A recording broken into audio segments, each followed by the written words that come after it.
This is WFO Radio. Happy new week, WFO Universe. What's up, everybody? Joe Castello back with you. Here we go again. A little more WFO. Got NHRA's Alan Reinhart coming at you just moments from now. What a weekend it was. The big Topeka, Kansas double divisional. But I got to tell you, down here in sunny South Florida, I just got to kind of chill a little bit, and I feel great and refreshed and ready to attack once again with another big week of WFO Radio. Those of you watching on the Facebook, welcome to you, and YouTube, of course. WFO Radio TV is the YouTube channel. You can find that on the website. Twitterites, all you people out there on Twitter as well, and Twitch. We have nobody on Twitch, but I just like saying it, Twitch.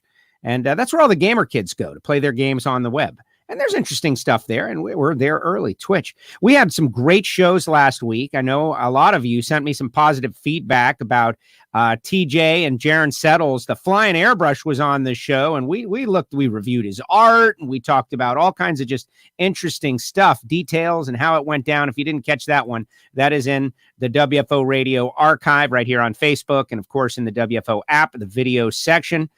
Good stuff. We did not have an Ignition show this week, as I was on mini staycay, and so we'll catch up with that a little bit later in the week. Denny Hamlin getting the big NASCAR win last time out Thursday night.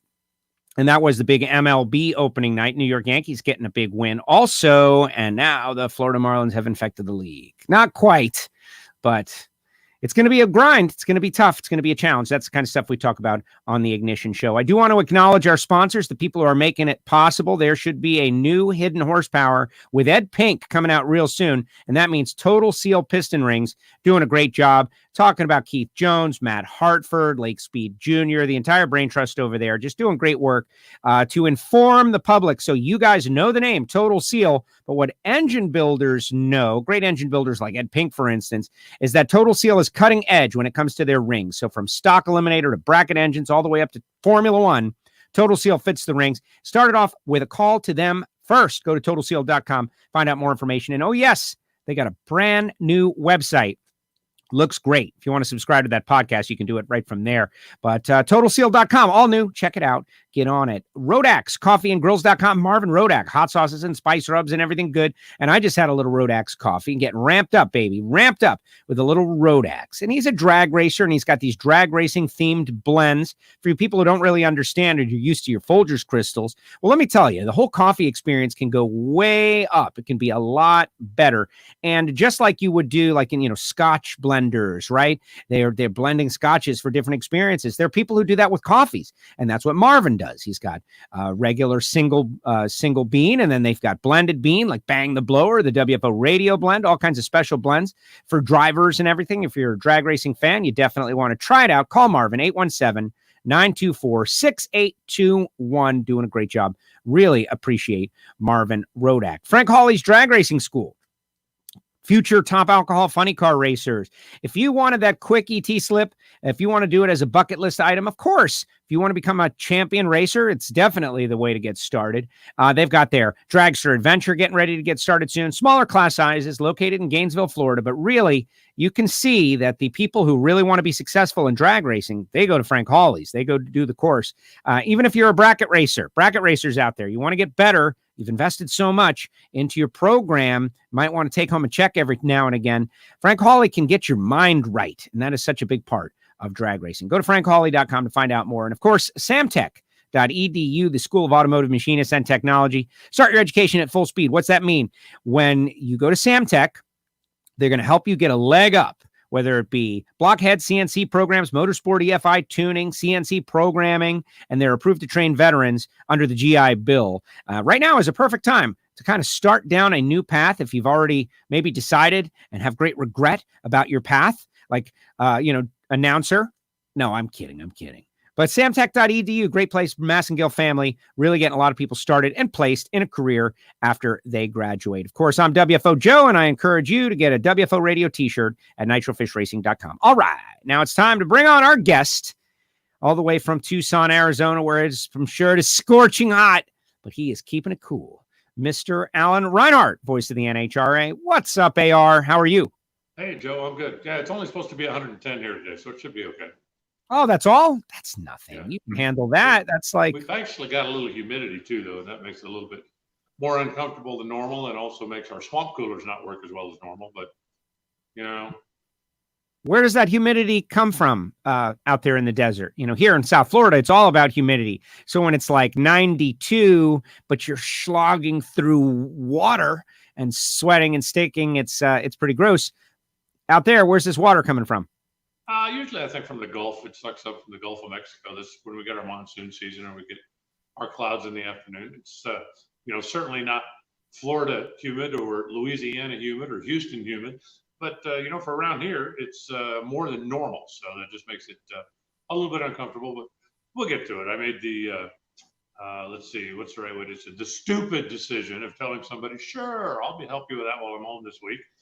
And I'm working on a trailer that's too big to go in the shop, so I'm working outside of this. So it's not my most fun day at the shop, I promise. Wow, you're working on a trailer. You cutting, you welding, what are you doing?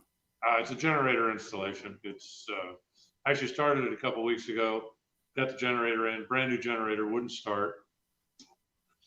Why would you start it before you put it in, right? I mean, that wouldn't make any sense. So I had to drag it back out, send it out, get it taken care of. Now it's a matter of putting it back in. Brand new generator wouldn't start. Like that is a perfect metaphor for the times that we're living through. Yeah, well, Mom said there'd be days like that, but it's getting it back together now, and actually just finishing up because I'm hooking up for a remote start switch and stuff, so the generator can be started from inside the trailer instead of having to go out and around every time you want to fire up the lights. You can see.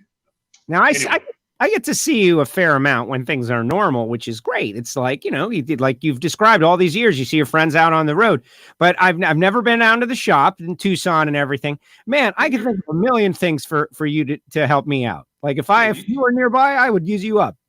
Yeah, you and Loans, I think, are the only two. Everybody else has been here. Lewis has been here. Amanda's been here. Yep. Lauren's been here. Yeah, I mean, pretty much everybody but you and Brian.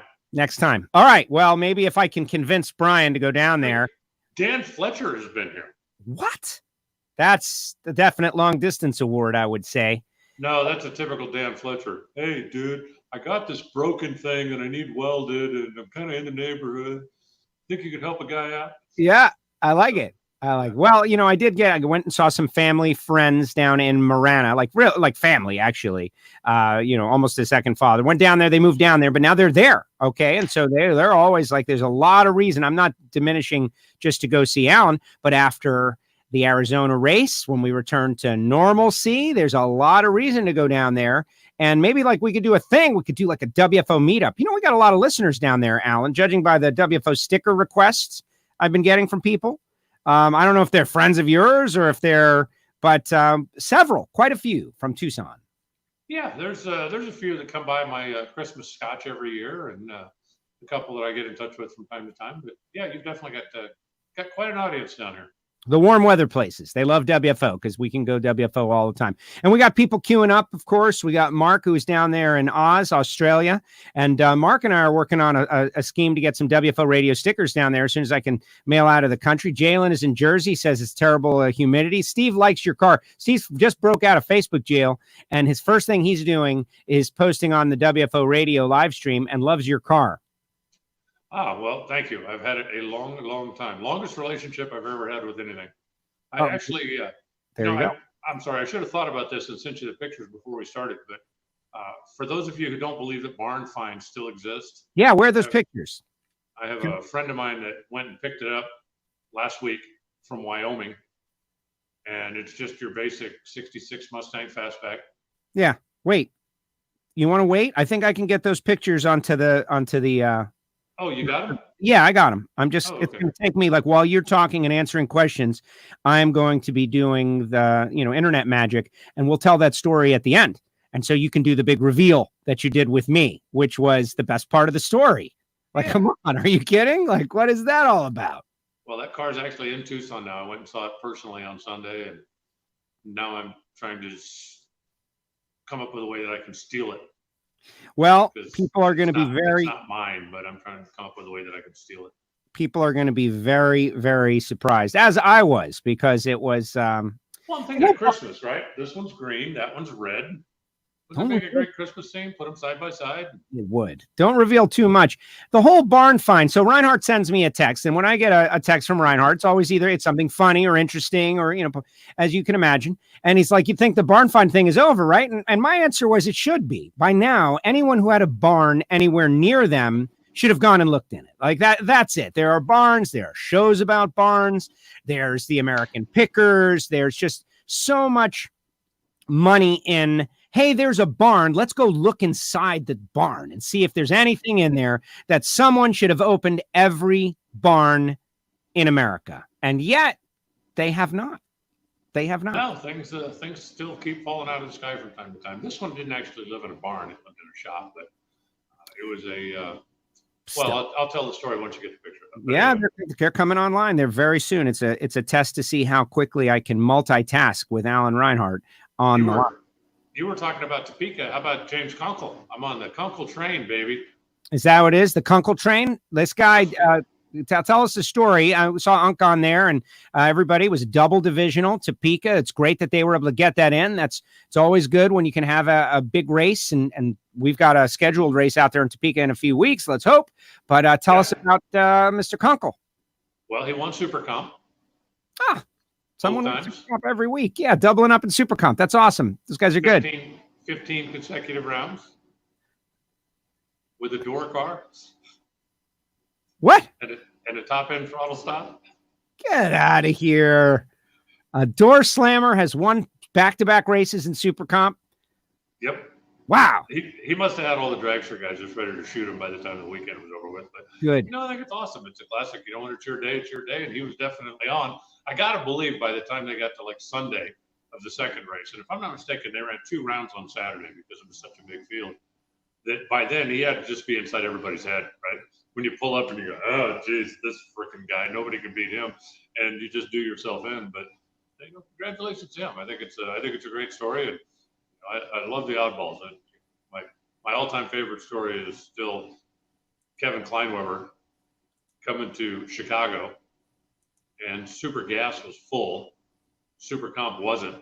So just because he had it there, he entered the Lumina in Super Comp, and the running joke was, with all the Jegs All-Star players there and all the Division III hitters and he didn't take a knife to a gunfight. He bought a slingshot. Right. And then he ended up winning the trophy. And then after that, I embarrassed him into putting the car into Super Street, where he ended up winning a national event in Phoenix. And that car, to my knowledge, and I'm pretty certain about this, is the only car in the history of NHRA that has won national events in 4 different eliminators. It won in Top Sportsman, Super Street, Super Gas, and Super Comp. And all, same car, same guy driving it. And, there's plenty of cars that have, well, it was a B altered, then we made it a C altered, then we made it a G altered, but that's still comp. And this car ran in 4 different eliminators and won all 4 of them. So. That is incredible. All right, Alan, tell your barn find story. There it is. Just your basic 66 Mustang Fastback that has been sitting since 1974 when the guy started building it, and apparently, passed away. It's been sitting in his shop and his widow for years, wouldn't sell, and finally decided to part with it. Okay, you ready? Yeah, I'm ready. Okay. Here's the cool part. Poof. It was going to be a gasser. Oh my gosh. A Hillborn injected 427 single overhead cam Ford sitting in the front of that thing since 1974. Oh, by the way, and I didn't realize this until I went and saw the car with my own eyes on Sunday. Yeah. It's got a top loader 4-speed behind it. What? How'd you like to drive that thing? It was never finished, never completed, but the 427 set in there. It's got a straight axle, and literally the engine's sitting in it, and that's about how far it got. And it's been sitting since 1974, and it now is sitting in a different location. But yeah, that's a pretty cool find. There it is. Was it worth the time and effort, folks? I think it was. So I get this one from Alan first. Like, what do you think? And I'm like, wow, all right, that's cool. It's pretty good condition. I really like it. Wow, that's awesome. And then bang, this is the one that is shocking the world. Like it is. It's going to be a gasser, and it's got the injection, and the tennis balls look a little newer than 1974. But other than that, and so what's the plan? Just finish the project, restore it to what it was going to be? There's some discussion going on. There's a couple of guys that are invested in this thing, and obviously that wasn't a $500 drag it out of the barn thing, so they've got some cash in it already. But the talk is potentially a Holman Moody clone. They'd have to move the rear end forward and go through the whole altered wheelbase gasher thing. But they're kind of kicking around various different options for it. But it's a neat car. Doesn't have any rust. There's a lot of the work has been done, but there's still a lot of work to do. And I wish I'd have found it before he did. Would you have done the work, or would you have flipped it?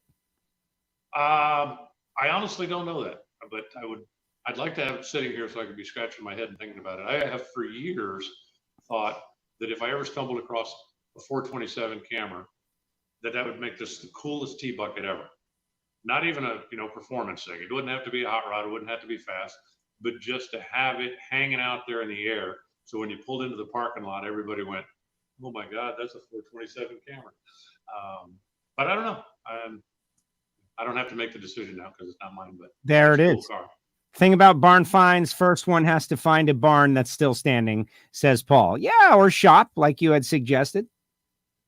There's a few out there. I believe, my fantasy Shelby is still sitting, and it literally is in a barn. It was the last time I saw it. I told you that story, right? Tell it again. A friend of a friend, kind of a long story, where, has this legendary old Mustang that's just been sitting forever. And we were going up to his place. It was I don't remember, a barbecue, Easter, or whatever it was. And so it's like, you know what? Let's drive my car, this one, and that'll give us an opportunity to start the conversation. And all anybody ever, yeah, just this old Mustang been sitting there forever. And so get up there and talk to the guy, and he's older gentleman. And the story on it is that his son wanted to buy the car. Didn't have the cash, so dad kind of helped him out financially. Went and bought the car. Then somewhere very soon after that, they got into a father-son thing. You know how those things go from time to time. Sure. That ended up with the kid driving a car up in front of the house, throwing the keys at his old man and going, "There's your car. I don't ever want to hear it again," and walking away. That was in 1971. The guy took the car, drove it back into a pole barn, threw an old Army tarp over it, and there it sat. And I said, "Well, can we take a look at it? I'd like to just like to see what it is." He said, "Well, don't see any harm in that." So we walked back into, literally a pole barn out in the middle of the Arizona desert. Gas can, weed eater, milk crate, Army tarp, 1969 Shelby GT 500.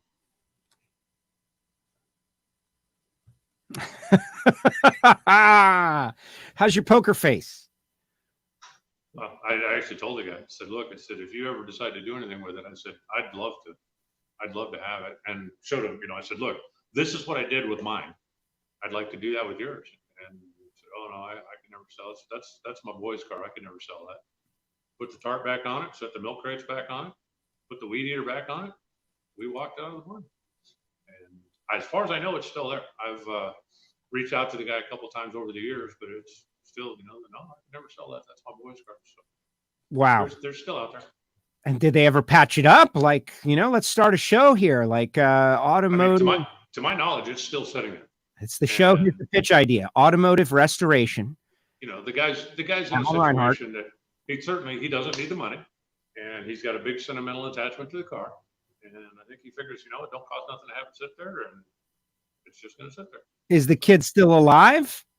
As far as I know, but they haven't spoken in years. We got to get them together, and that's the restoration part of automotive restoration. This great show idea hosted by Alan Reinhardt I just created. You bring the family together, you work it out, they bring the car back. It's this whole thing.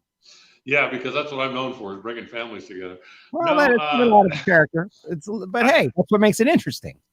Well, I'm hoping, much like the lady with the Mustang that we were showing earlier, that there will come a time when he decides that, I either need the space or don't need the car, or a stack of $100 bills is better than that old thing sitting out there collecting dust. And maybe it'll be able to roam the streets again. But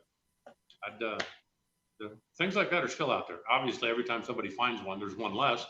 But I also think that there's a lot of stuff, not necessarily Shelby GT500 or not necessarily Gasser, not necessarily, Hemi Barracuda, but I think there's some newer stuff that's out there.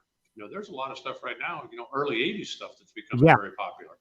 And there's a lot of that stuff that is still out there. Obviously, it hadn't been sitting as long, but a car that was put away in 1982 or 83, that's 40 years ago almost. So, I think barn finds are going to be perpetual. There will come a day when there's no more 23T Fords, but that doesn't mean there's nothing out there. And, who knows, 50 years from now, somebody will find a ZL1 Camaro sitting in a barn somewhere, 2019 edition or a supercharged, 700 horsepower version or something. 50 years from now, somebody will go, whoa, that's a Hellcat. And, the whole thing just kind of perpetuates itself. Well, and the what might have been common to everyone back in the day becomes uncommon after, like you said, 40 years. And even now you get one of those nice little Gen 3, I'm just going to make up something, like an IROC Z 1985, right? Like the most ordinary of the ordinary, mid 80s at a 305. It was really nothing that special. We see a fair amount of them, in stock, super stock trim, not necessarily the IROC Zs, but when you don't see anymore and they're in great condition, that's what makes it unique. And I've got a 98 Firebird, which is nothing special. Is the base 17,999 5-speed manual V6. And I go to the grocery store and people are like, hey man, look at that car. It's like, it's just exactly the same as it was in 1998, but there's no more of them around. And so people appreciate it. Yeah. And it's 20 plus years old. When I bought this car, when I was in high school, I paid $1,800 for it. And that was kind of standard. You could buy a late 60s Mustang or Camaro or whatever for less than $2,000 and drive it home. It was just, at that point, it's like, it's a 10-year-old car that ain't nothing special. And nobody knew 50 years from now, wow, everybody's going to want those things. There's a guy here in town that bought a Yenko 427 Camaro 1969, bought it, brought it home, got the torch out, cut the trunk out of it, put tubs in it, put a cage in it. He bought the thing because he wanted to race it. And he still has the car, but he looks at it now and thinks, that thing would be worth $500,000 if I hadn't done that to it. Yeah. But that's not what you bought it for. Right. You didn't buy it. Those cars, I think, should be used for what they're designed for. That's why I love seeing guys like Richie Pauly. A 428 Cobra Jet, radio delete, heater delete, race car, and he still races it because that's what it was built for. And, Dennis Alvey's cars like that. There's just so many of them out there. It's funny every time. And you've been doing the attention to the pit stuff, but, over the years when I'd be up in the tower, you go, yeah, I wonder if. And then you get a note from somebody that goes, yes, that absolutely is this. Or, it was an SS396 4-speed car when it left the factory, and that stuff is cool.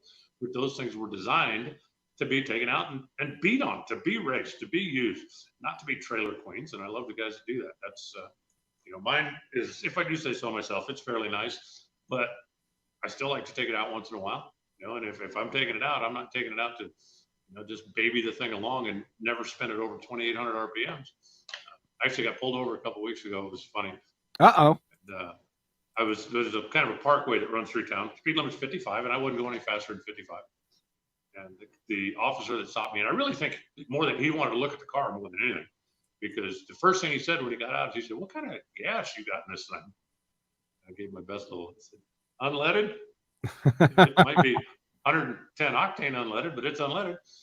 And he asked me a couple questions about the car. And I said, look, he said, you know why I stopped you? And I said, no, I said, I wasn't going over 55. I said, I was, moving right along with traffic. And he said, well, I got to tell you. He said, I heard you a long time before I saw you. And I said, well, I got to admit, I didn't waste any time getting up to 55. But I said, I wasn't going over 55. I said, I don't get to drive this thing very often. He asked me a couple more questions about the car. And, have a nice day, be careful, and let me head on my merry way. But, cars like that deserve to get out once in a while and, have their legs stretched. And I don't mean go out and race them on the street, but, take them to the drag strip, take them to, one of the things they're doing here in Tucson, which I think is awesome. They're doing at the racetrack, they do what they call Beyond 1320 for the no prep guys, where they literally start at the scoreboards and race in the shutdown area. There's plenty of room. You mark off an 8-mile strip, and it's asphalt, not concrete. It's not prepped. It's not, they'll go out there and just blow all the Arizona dust off of it. And it's like, come on, guys, bring it. But it's a place that you can go out and take a car like this and like I said, just go out and stretch its legs in a controlled environment, where you've got emergency personnel if it's needed. You don't have to worry about somebody pulling out in front of you, and you're never going to get a ticket.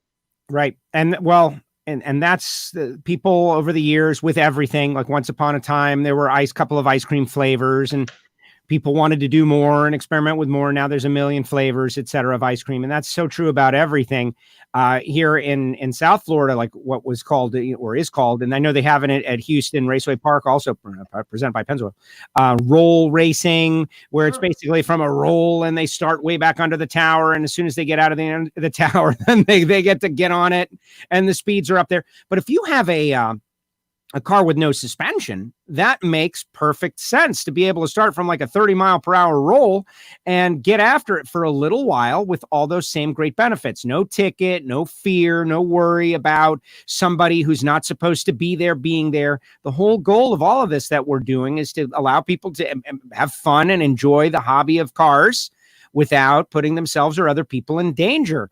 And it's going to take all different forms. And, I know you've seen the autocross stuff, whether that's your bag or not.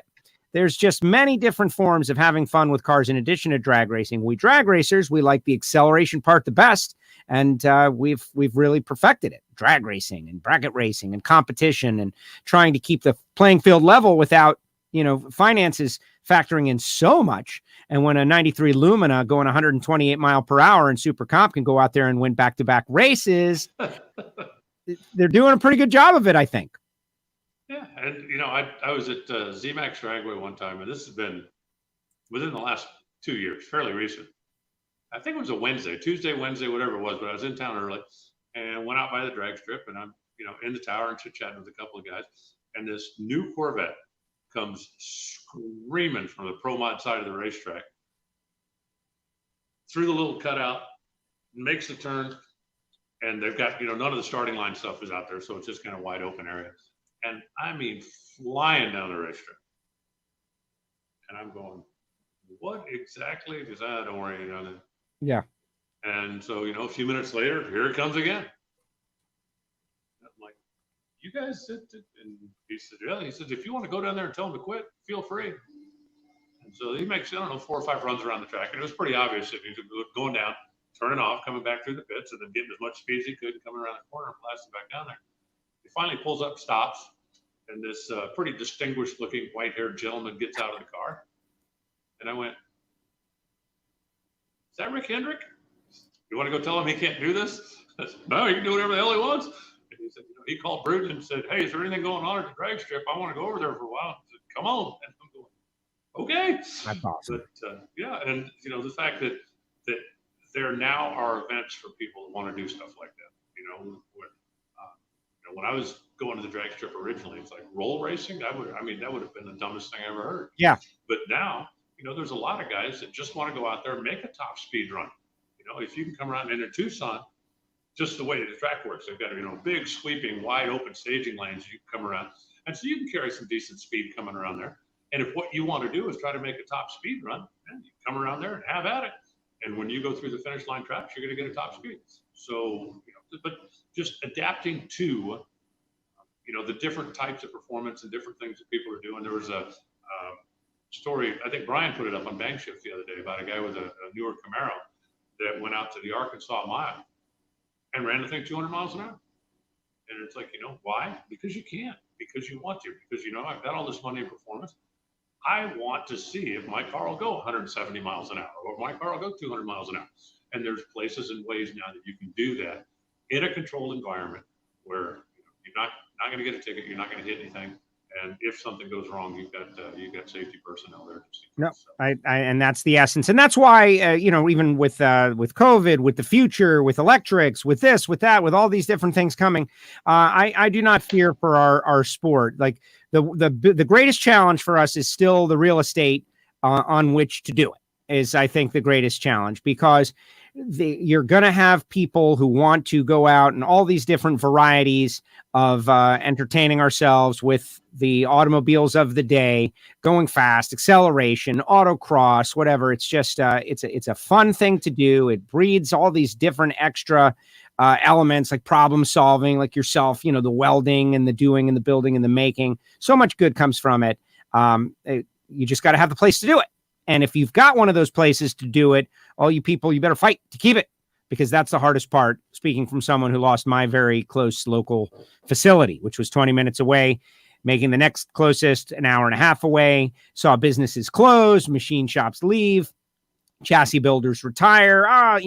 That was the big problem for us. But it's been pretty interesting to see how it evolves. And with the cars that are out there, Tesla with their, dual motor electric, blah, blah, blah, whatever it is. Hellcats, like you said, the Camaros, each manufacturer is making something that's pretty much a performance car. Hyundai's got that Stinger, supposedly runs 13 seconds. Like, there's fast cars of all brands. And so there's something for everybody. Yeah, exactly. And cars like that, they're meant to be driven. They're meant to be taken out and tested. They're not meant to be just, idle around at 30 miles an hour and go get groceries. They're meant to be taken out and played with. And, the performance of the cars just never ceases to amaze me when you look at, as I wrote in a column not too long ago, back in the late 60s, right? The big muscle car era and all the cool cars, there'd never be another thing like that. Right. 500 horsepower was a fantasy. I mean, literally. Right. If you had 300, you had a bunch. 400 was like over. 500 was a fantasy coming out of the factory. And now 700 plus is normal. It's kind of like when you see it now. You remember the first time that you were announcing and you went, whoa, a 632-inch big block. And now it's like, oh, a 632. Oh, that's cute. And the things that have happened, this car, when it was brand new, it was a K-code car. It had 271 advertised horsepower. In 1967, unless you got a Shelby, the biggest motor you could get was a 390, 330 horsepower. That was the most horsepower you could get in a Mustang. You can get 300 horsepower now with a V6. Yeah. And cruise control and power windows and air conditioning, leather power seat. steering, and 100 other things that this car didn't have. I mean, this car, when I left the factory, had a heater and I think an AM radio. Right. But, it's just the good old days for the cars are right now. And, every time, and I love this car. I mean, it's the longest relationship I've ever had with anything in my life, and I'm not selling it.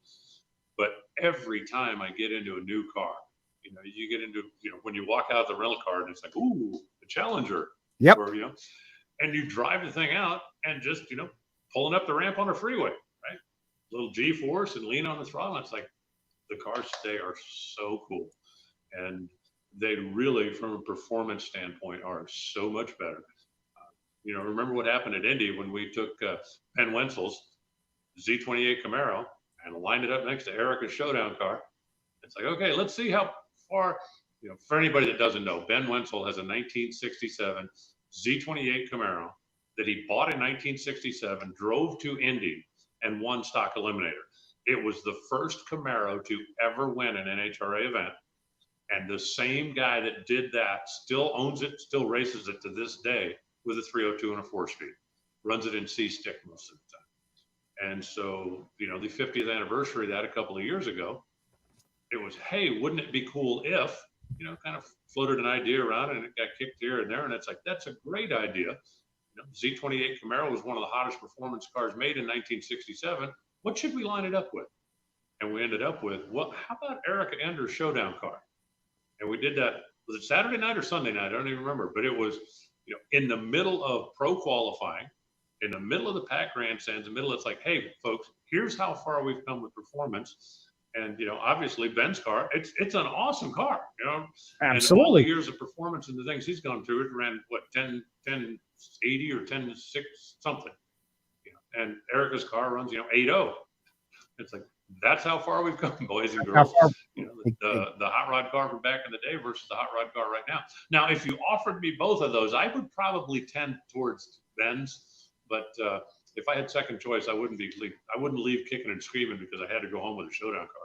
Yeah, I'll take the Showdown car in that case, just because they're incredible, amazing, and super quick. But the technology advances of all kinds, and we got to celebrate it. And in our sport, we are always watching it. For years, 250 miles per hour, 260 mile per hour, 270, there were all these barriers, and we've kind of butt up against the, like, hey man, like maybe we don't need to be going 340, 350, 360, 370 because of real estate safety and all of that stuff. But I have no doubt if that would be possible. We're seeing it in different ways, whether it be devices becoming smaller or doing more things. The fact that Alan and I can connect on video while an audience of however many people are out there chiming in with different comments, like, things are advancing, and we got to celebrate that. And it's good stuff. Now, I mentioned the double divisional out there at Topeka. The center of drag racing was literally the center of the country. Some big things happening out there. For instance, top alcohol dragster Robin Samsel over Rachel Meyer, Doug Gordon over Chris Foster. So the alcohol car is still out there gaining points. Their season continues in a year that has them competing in fewer races. The champ, whoever it is, he or she, will covet that championship just the same. Doug Gordon is looking pretty good. I mean, Bellamere sure is, going to coming down to the wire. He's still going to be a player, but Doug Gordon won a couple of weeks ago when they were out at Sonoma, and picked up another one here. I believe, Doug, if you're watching, he's going to Indy, which will be a Division III race, even though it's going to be run in conjunction with the national event there, the Dodge Nationals presented by Pennzoil. But I believe that they're going to head that way too. And if they do, that should be a really fun alcohol race, because I think everybody in the country that anybody is planning on going to that event. Now, the one thing I don't know, and if we're in lobby, why not lobby, right? We've turned this into lobbying for everything. I would love for it to be a 16-car field, assuming that many cars do enter and show up. I don't know if that's going to happen or not. I know that the discussion at least was started, and I don't know where it ended up, about possibly televising the alcohol cars from that race, even though it is a regional. Technically, it's not a national, but because of all the things that are going on, we haven't got enough shows out, to fulfill the contract or to do what Lucas pays to do for the Lucas Oil Drag Racing Series. So if that's an opportunity to pick one up, and again, I know that discussion at least was had. I don't know what the ultimate outcome was, but I think we're going to have a stout enough field that hopefully that they'll be able to do some of that. There should be a jam-packed event when we get back to Indy in a couple of weeks. You can't lobby unless you have a hashtag and someone to lobby. So we need all the audience to bombard the Twitter machine with the hashtag and something about 16-car field, and definitely needs to be on TV. For me, watching all these other sports start and try and some doing good, some having problems. I joked about the Marlins. It's not a funny joke. It's just an ironic joke that they've already had more than 13 players, test positive, etc. So there's challenges for everybody that's trying to start. Drag racing has started off pretty well. And if we can put on a show and feature the alcohol guys in the Lucas Oil series, why not? They're such good racers. They have a great show, as you know, being on it and all, but you can only cover so much. That would be a very cool time to expose all of those guys and girls to this audience that's captive right now. Let's do it. Twitter. How about hashtag 16TA? Holy crap. Wow. Reinhardt just went back in time because his ringer, he's getting a ring. They're ringing you with the hashtag. NHRA calling you to tell you to stop lobbying. No lobbying on WFO. You should be happy you don't have my earpieces in. Holy crap, was that loud. Hashtag 16TA Indy, or Indy 16TA Indy something. No, 16TA Indy. TA, of course, top alcohol. 16TA Indy. Yeah. Let's just go with that. Okay. I am a hashtag machine. 1 for 1. All right, everybody, get on it. This is how we're going to motivate. And you also got to go at NHRA and at WFO and all of that stuff. But why would you not? Why would you not? Like, if you could do it, and there's a million reasons that I don't maybe understand right off the top, but if you got an opportunity, you got the space, and you got the TV crew is already there, and it's already in Indy, and we're already in Indy, and that's the great benefit of this Indy deal. You can create special things. I wouldn't be against focusing on other categories. If there's any one problem I think maybe holds us back, it's like a wealth of blessings, is that we don't get to spend enough time in any one place. We're always moving around, pro stock and pro stock motorcycle and top fuel and funny car. And we're always moving and moving, as opposed to we've seen other drag racing shows that just have one thing going on and they focus on the one thing, and it works out. Remember the pro stock only shows? They did go away, but watching them, you did get a lot of time to understand who the players were and the personalities in a certain category. I'd love to see that in Top Alcohol Funny Car. Well, I think, one good thing that has come out of this whole mess that we've been dealing with since March is that, well, we've never done that before. It's completely out the window now. Yes. Because we've never been here before. And, running 3 national events on the same venue consecutive. We've never done, so what? We're doing it now. Running 2-day pro show. Well, we've never done that. So what? If there's one good thing that's come out of this, it has opened up a lot of discussion. And it's not just us. I mean, I follow NASCAR. I have a lot of friends over in that world, and I pay attention to what they're doing. And, you look at the stuff over there too, and it's the same thing. It's like, for years, what if we did? No, we've never done that before. And now it's like, why not? Let's try it. Let's see if this works. Some of it obviously does. Some of it maybe doesn't. But well, we've never done that before is no longer a reason to not try something in this day and age. So, like I said, that's at least, something positive, I think, that has come out of this whole mess. Is that it has gotten not just us, but I think business in general and everything in general to take a look at why wouldn't we try something new? And just because we've never done it before is a stupid excuse. Exactly. And another good thing that has come out of this is when you play golf, you get your own golf cart. Another great benefit of this horrible time in America, every golfer gets their own golf cart, which is definitely an improvement. Here's a question from Scott. He says, and I think this is a little bit off, but maybe generally correct. Alan, I heard that Pro Mod came from Super Gas or another class with the limits taken off by Brett Kepner at Atco Raceway. Is that true? So I think what he means is Top Sportsman, not Pro Mod, like our modern Top Sportsman, where it's a bracket class. Top Sportsman, Top Dragster came from Throttle Stop Racing without the throttle stops. As far as who's responsible, I'm not sure. Yeah, Pro Mod originally started, down in the Southeast on some of the little tracks where they would run quick 8 shows or quick 16 shows. And the old deal, excuse me, it's, run what you brung and hope you brung enough. And the only rules were, does it start? Okay, you're in. And, guys started piling nitrous on these things. And turbos weren't really in vogue back then, but they do have a blower car come out every once in a while. And guys, just anything you could to make it go faster and faster and faster. And then they finally said, you know what, we can make something out of this. And that's where Pro Mod came from. And it certainly was embraced by the IHRA long before NHRA did. But the Top Sportsman cars in big numbers came from, the super gas type. Sorry, water went down the wrong tube. Oh, it's okay. And it literally, like Top Dragster, it's a bunch of guys that had cars that would run much faster than what the standard is for the category, 890 or 990. But there wasn't really any place for them to run. I mean, if you didn't have, a specific engine package or combination, you can't run in super stock. Could you run in comp eliminator? Yeah, maybe, but that gets pretty pricey when it's performance based. Somebody's always going to be out there spending a pile of money to make it happen. And basically these guys said, hey, look, we're bracket racers. We just want a bracket race. We'd love to support NHRA. We'd love to come to your events. We'd love to be part of this. We'd love to have a chance to race for a Wally, but you don't have any place for us. And so that's when Top Dragster and Top Sportsman came about. And then, in typical racer mentality, it's like, okay, guys, we're just going to have a bracket race for you. Put together a bracket class for you. It's going to be, depending on where you are in the country, 32 cars or 48 or 64. And, have at it. And then it's like, oh, have at it. So nitrous is okay. Yeah. Blowers, man. Turbos, yeah. Yeah.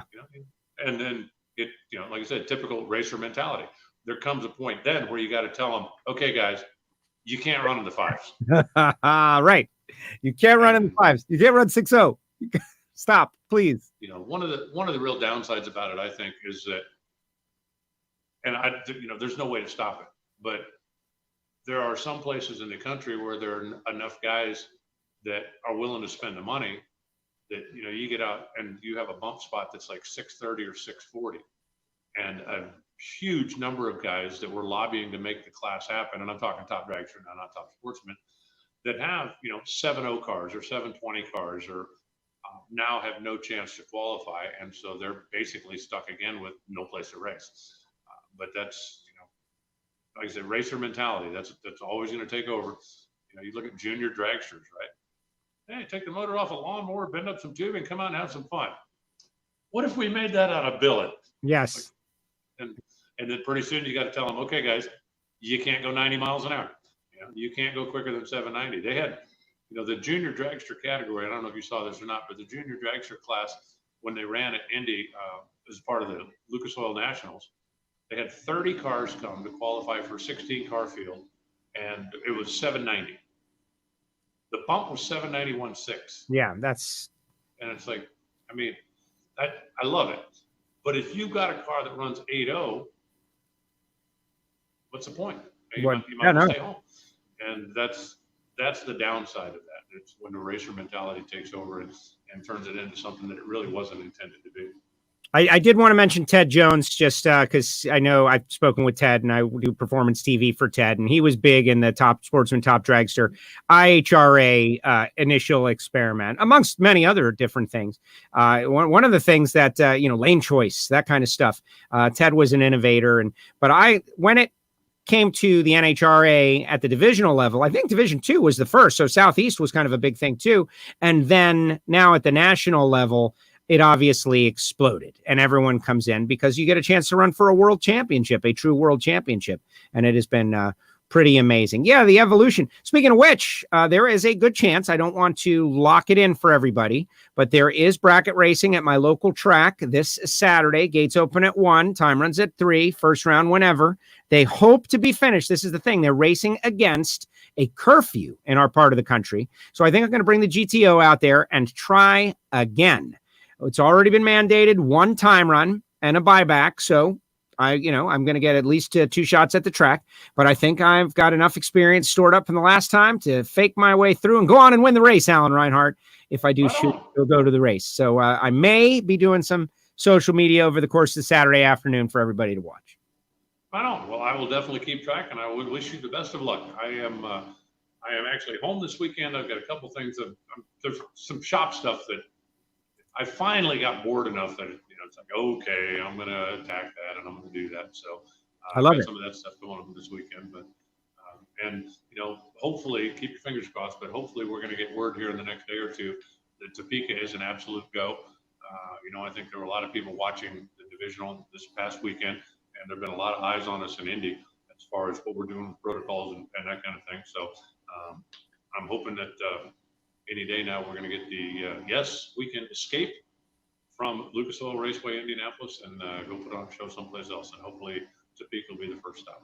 Yeah, that would be great. Let's kind of reset a little bit, just because I like to talk a little Mellow Yellow series on each show. And just looking at, Doug Coletta leading the points, Leah second, Billy third, Steve fourth, and Justin Ashley, who we had on the show last week, him and TJ Zizzo, both very excited to race against each other in the final round coming up at the U.S. Nationals. But, the way it's looking right now, this is still totally wide open, but Doug has got his lead.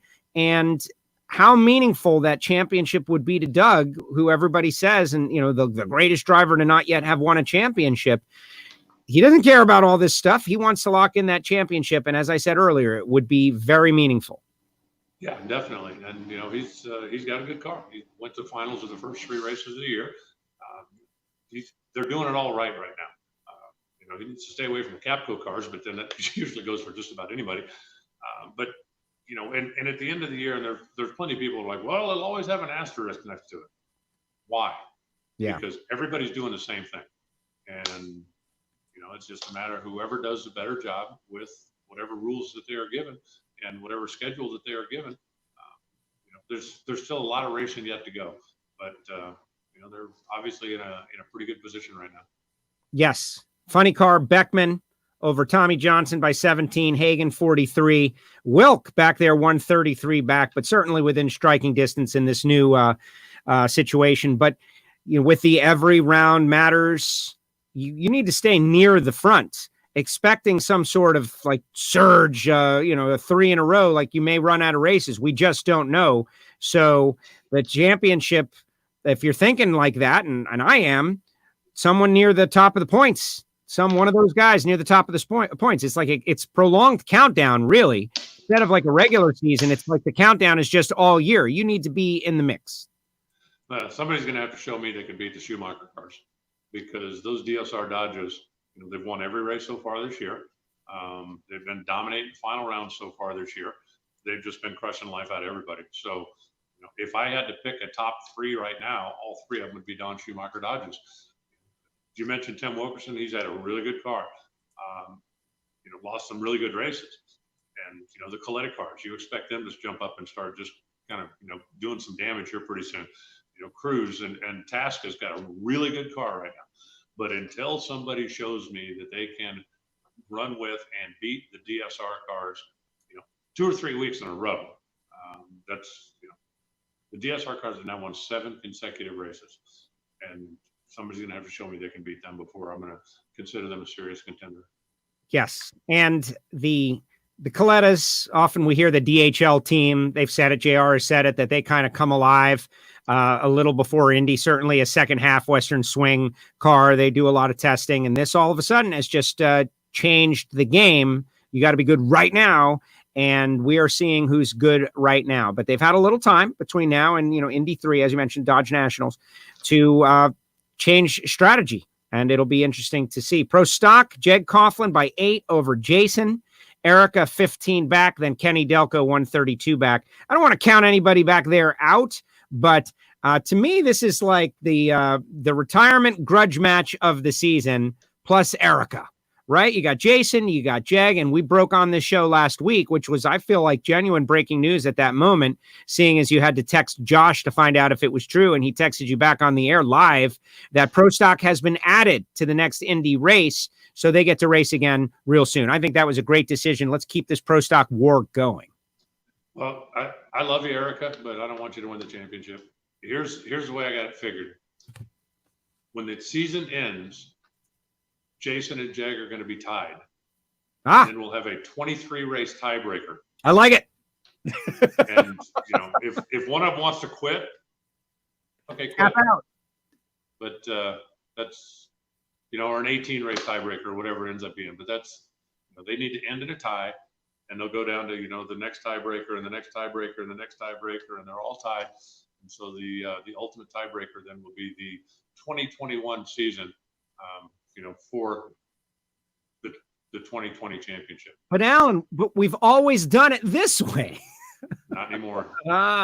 Best of 7. I would love that. A best of 7 for the championship, right? You got to make 7 runs, man. Figure it out. We'll do it. If it takes all day, we'll do it. Best of 7. Erica, I think, is still going to factor in. Jeg is on next level. He really wants to get it done. But Jason is hanging tough. We had him on the show a few weeks ago, and they are not slowing down. Someone else can get up in there, but limited races, especially for Pro Stock, and the fact that we're this far deep, there are some people that if they don't make a move soon, with every round counting, it is going to be tough. You can't expect 3 of the best drivers in the category to all go into a slump. That's really hard to do. Doesn't happen. I agree. And, there's some other really good cars out there. McGahey has to win 1 or 2 this year because that's a tradition. He wins 1 or 2 every year. And then, you look at all the guys that have got the same power as Jason and Jeg, and you got to figure that they're going to be mixing it up at some point in time. But here's a champion weighing in. Asterisk COVID related is a must to this year's champion, especially without JFR. I don't know. I mean, not like a negative asterisk, just like maybe a note, but it is what it is. I know when the Yankees win the 28th World Series this year, I'm not considering it any kind of asterisk. And I know all those Astros fans out there who cheated for their World Series, they are even counting their World Series championship, even though it was ill-gotten gains. So a championship in the Mellow Yellow Series this year, but there will be a note. There's no doubt about that. Craig, thank you for weighing in, by the way. Well, the way I look at it is this. If I show up and I beat everybody that came to race, I'm not apologizing for winning. And if somebody wants to tell me, well, what if Joe would have been there? I'd Come whoop. on, Joe. I'm ready for you. You show up and you take on everybody that's there. And if you win, then you won the race. And I don't think that I don't think you penalize a guy who showed up because somebody else didn't show up. It's as simple as that. I think that you reward the people that showed up, and that's the way it's going to go. We had a debate the other day, like if a Don Schumacher car wins at Indy this next time, is that race win number 350 for DSR? Because at this point, nobody has won their 349th Wally. Now, either Jack or Matt is going to, but they haven't won it yet. So that was kind of an ongoing debate. Is it? Wow. You know, the answer is no. My vote is no, because it hasn't happened. Okay, but I mean, they're racing each other in the final. So, you know Don Schumacher is going to win. You just don't know which driver. Right, but it hasn't happened. So that doesn't count? Giant meteor comes before that, then it doesn't happen. So this next win is 349, and then that win is 350 rescheduled, unless Giant Meteor happens, and then it didn't happen. Well, it's interesting because you talk to different people; they have different opinions, and I don't know necessarily what's right and what's wrong because they absolutely positively have won the race. Yes, and they just don't have the driver's name next to it yet, but it's like a record isn't technically official until the end of the race, but is a career best? No, I love these kind of conversations because they force people to think about where they're coming from. Mark Caruso says, can't happen if it didn't happen, LOL.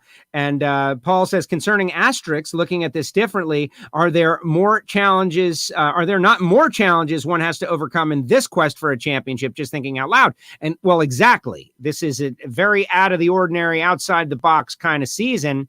This one might be the most meaningful, the one that people remember the most. Like you might not remember, 2018, 2019, or 2021, but everybody is going to remember 2020 forever. No doubt about it. Yeah. Simple as that. All right, Alan. Great job as usual. Really appreciate you taking some time. This was kind of an easy one. We, wax nostalgic. You revealed this incredible barn find, and then only to turn it around and reveal the true amazing nature of it. That is cool. I appreciated that. I want to encourage everybody, even you, if you didn't see the flying airbrush on the show, and I know Jerron Settles, who has been on tour with us and kind of painted a lot of the most beautiful cars out there, but we had him on the show and had him exhibit his art, and that is in the archive right now. Some of the cars that have been nominated and won best appearing in various places. TJ Zizzo was also on, and this is just one that you should see to give yourself a nightmare or two for reasons. But other reasons for the audience to check out some of the WFO stuff. Had a great couple of weeks of shows. Appreciate you checking in. Good stuff. And I wish you luck on your generator project out there in the 110-degree humidity. I'll get it taken care of. And then I will try to remind myself never to volunteer to do something that won't fit in the shop again. There it is. Got to be in the shop. Got to be undercover. Well, great job. Really appreciate it. Let's look out for their news so you can tell the NHRA that we're about to get off the air so they can release all the new news and hot stories to be discussed over the next 7 days or so. But I really appreciate it. Thank you so much. Thanks, Joe. Look forward to talking to you again next week, if not sooner. All right. There he goes. NHRA's Alan Reinhart with us here on WFO Radio. Really appreciate that. And thanks to all you listeners out there.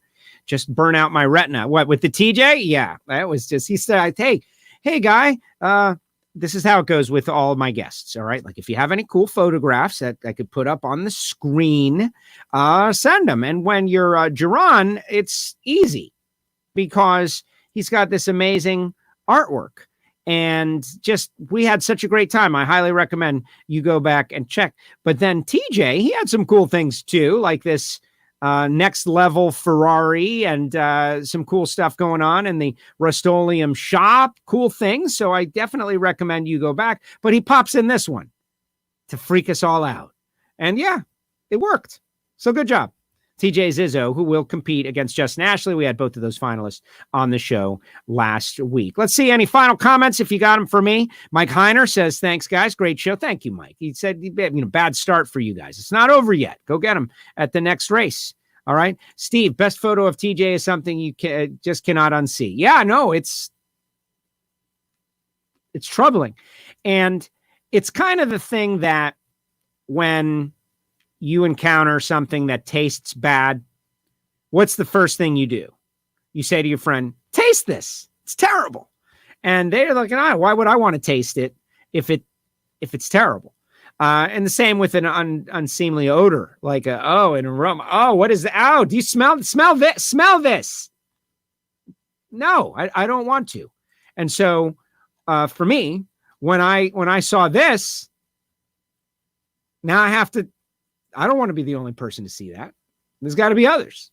And so now, welcome. Now you've seen it. And I feel better about myself. So thank you. Jim says, another great show. Not really. Honestly, this was just Alan and I catching up after a long weekend. And I loved it. Sometimes these are the best conversations. Here's what Sam says. A record isn't technically a record until the end of an event, as said by Alan, is absolutely not technically. Okay. They don't give the points until the end of the event, except they did give the points, at least in the scoring sheets, for those of us who keep up with the points, minus the final rounds. In my example, like DSR is slated to win the race, but they haven't won the race because the race hasn't happened. And since the race hasn't happened, you can't call it the 349th, even though they will get that. That's just kind of waiting out there in the in space.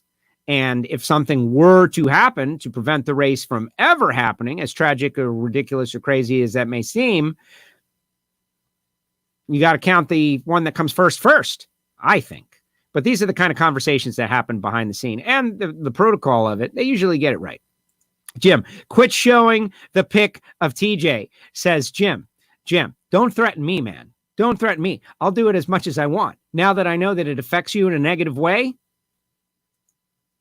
you expect a Facebook messenger photograph of that coming at you. Jim's like, stop showing it. A record can only be set once during the event. I get what you're saying. Yeah, and technically. But if you're an announcer, that goes totally against it, because if you break the record and then the next person comes up and breaks the record and then the next person comes up and breaks the record, we're talking about all of that. We're making a big stink about every single time someone has surpassed the record. It's not the official record until the end of the event, which one person's name will go into the new record book. But the journey, you are removing the journey, and the journey is the best part. Take us back to Topeka a couple of years ago, where it was just a performance barrage. And like every run down the track was better and better and better. Like, don't take that away from us. Oh, Heiner doesn't like it either. You're getting it too, Mike. You're getting it too. Mike Heiner's getting it. Now I finally got a weapon to use against the audience.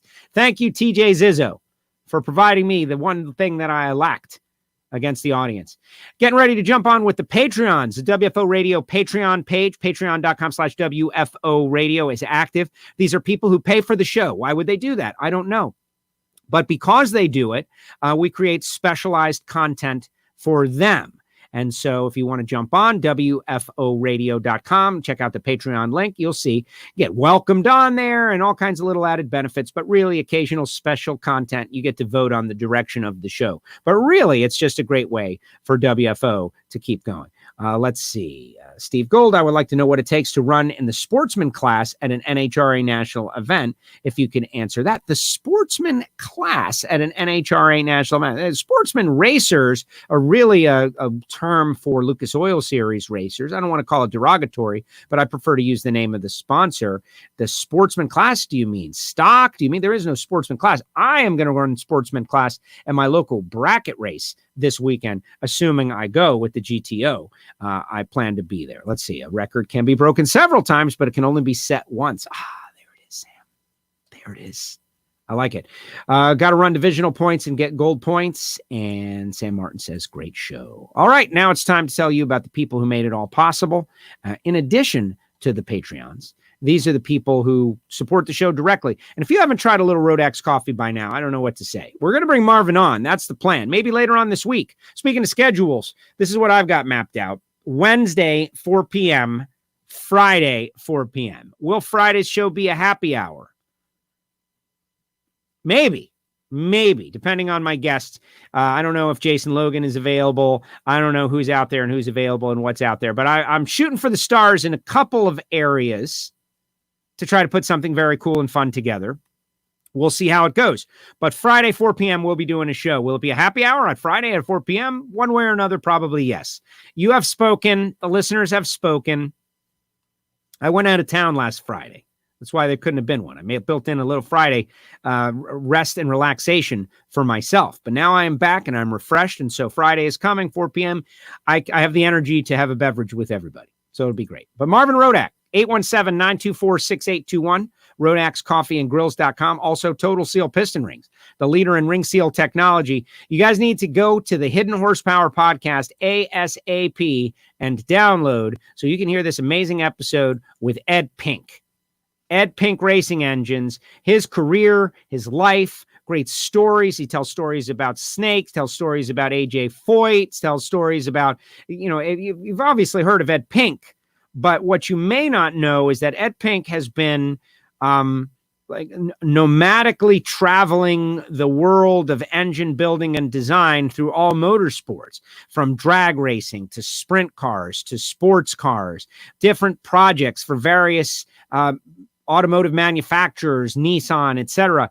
And you are going to love it. Not only that, and this is all coming up on the newest episode of Hidden Horsepower, which I believe drops tomorrow morning, 6 a.m. So go subscribe immediately at Apple Podcasts, Spotify, or SoundCloud, or wherever you get your podcasts. But what I found interesting as a guy who loves LA, one of the places that I went to when I first went out to Los Angeles, I wanted to go to Pink's Hot Dogs. Why? Because it's one of the places you go. Why? Ed Pink's uncle. Who knew? Ed Pink's uncle is Pink's Hot Dogs, and he tells the whole story about how Pink's Hot Dogs came to be. All these amazing connections that we're learning through Hidden Horsepower. Pink's Hot Dogs, Ed Pink's Racing Engines. Ron Shaver Specialties Racing Engines, they build the fry cutters for In-N-Out Burger. So if you're a foodie or quasi-foodie like me, you're learning a lot on that. All thanks to Total Seal Piston Rings, from stock eliminator, bracket engines, all the way up to Formula One. High-tech rings can find that hidden horsepower for you. Also, samtech.edu, the School of Automotive Machinists and Technology. Blockhead CNC programs, motorsport, EFI tuning. We got the Factory Stock podcast as well. We got to get going again with our most recent winner, except it hasn't happened yet. But we're going to get to the bottom of it, as the next race is at the U.S. Nationals, or that final round is at the U.S. Nationals. And the next one, I guess, is in Kansas or Atlanta. I'll have to double check the schedule. Bottom line is, Factory Stock Podcast will keep you up on all the great personalities. And it's really so you understand that Samtech is a huge part of our sport of drag racing. Like the crew members and the crew chiefs and the people working on these cars. You don't just show up and say, hey, I want to work on one of these cars. That doesn't work anymore. You need to have an education, and Samtech is doing a great job of it. So Blockhead CNC programs, motorsport EFI tuning, CNC programming. They're approved to train veterans under the GI Bill down there in the Houston area. You got to go check it out, samtech.edu. And finally, Frank Hawley's Drag Racing School, the Dragster Adventure. Go learn to drive a dragster down there in Gainesville, Florida. Smaller class sizes, all kinds of great stuff. And tell them you heard about it on WFO. Thing about Frank and Lana is that this is, of all the things that we talk about, it's affordable, and it's something that you will remember and covet and treasure for the rest of your life. Your time driving a dragster and going through this experience, but also with Frank Hawley. He's a special person. And you don't get to become a champion, one of our greatest drivers of all time, and go on to teach some of the greatest of all time without having something special about you yourself. And that's what's cool about Frank. And that's why we love talking about Frank Hawley's Drag Racing School. So go to frankhawley.com. Jack Beckman, instructor there, all of those amazing things over the years. I'm WFO Joe, of course. We encourage you to subscribe on Apple Podcasts, Spotify, to the WFO Radio Podcast. We'll have an Ignition show out soon. Yeah, blew off the Ignition show last night, because just was totally wiped and exhausted from all the relaxation that I had. It was impossible. So we'll get one out there later today. YouTube only content coming on. Like maybe this weekend when I am out there bracket racing, that'll be YouTube only content. I don't know, working on that. We'll certainly do something. And if you haven't already gotten the 10-year WFO Radio t-shirt, the Podfather of Drag Racing, wide up and open, go to nitrofishracing.com, check out their brand new website, and order the shirt. And word on the street is that the masks are going to be in the house real soon, the WFO Radio masks. And I have an ignition show topic here. I've gotten to the bottom of the whole mask thing. There is a methodology. The whole mask thing, there's a science to it, and I've got it figured out. And I'll be sharing that. And one of the things is you don't wear it over your eyes. Let's see. As we get ready to get out of here, I'm going to read the final comments. Let's see what everybody has to say.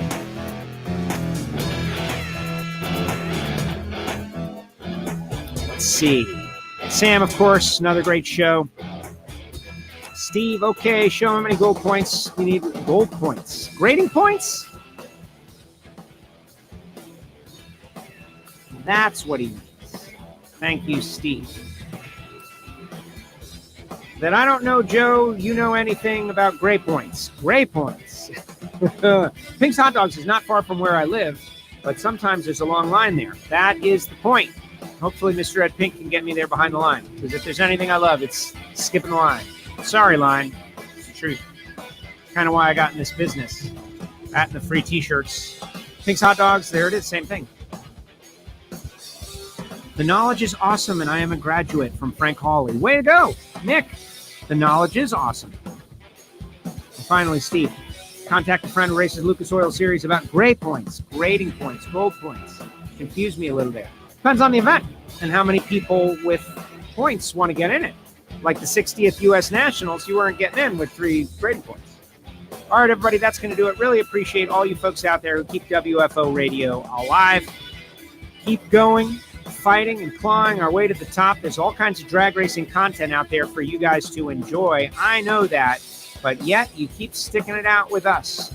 Why is it? Well, we try real hard. We have great guests, and it's a lot of fun. Thanks to Alan Reinhart. Thanks to our sponsors. Remember, Wednesday and Friday, 4 p.m. Who knows? If I'm bored on Thursday, I'll do something. Follow the WFO Radio social media to find out all that information. And me personally, at WFO Joe. All right, everybody. That's going to do it. We will see you next time right here on WFO Radio.